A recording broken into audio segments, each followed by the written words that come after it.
All right. Yeah, I'm Ross Bagurdes, and my story is jump.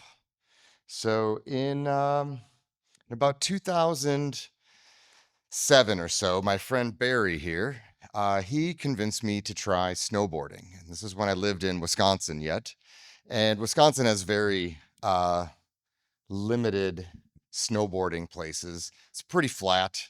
It's pretty flat, but the southwestern area there is was never touched by the last glacier. So it left lots of hills that are actually adequate to snowboard on. So we would go out, and the better part is that the hills were open at night, and the lift tickets usually during the week were quite cheap. So I spent 2 years, learning how to snowboard, falling a lot, and hurting myself. But by 2009, by December 2009, I was feeling a lot more confident. And in that winter, we got a reasonable amount of snow. And on Thursday, December 17th, uh, this is my saved lift ticket. It's one of my prized possession memories of this event.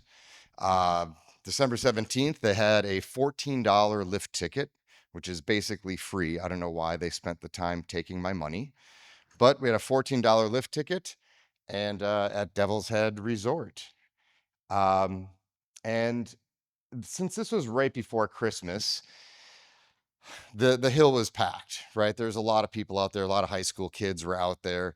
Everybody was having a good time. There's 8 inches of fresh snow. And we just got there and started our snowboarding. Um, we were on the lift basically right in the middle of the picture. And by the third time, we waited in line, got on the lift. We smelled some like burning clutch smell. And if you don't know what burning clutch smells like, it's a very distinctive smell. It's pretty stinky and noticeable. And we didn't think much of it. The operators know what they're doing. We go up, we come back down again.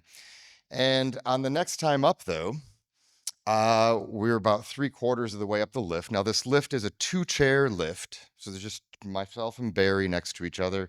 And it's full of people. And it's about maybe a half a mile long, maybe 3/4. And we're about 2/3 of the way up, 3/4 of the way up the lift, and the lift stops. Now, if you've been on a chairlift, you know that usually the chairlift will stop and then it rolls back just a little bit, maybe 6 inches to a foot, and it swings around. Well, this time it didn't stop.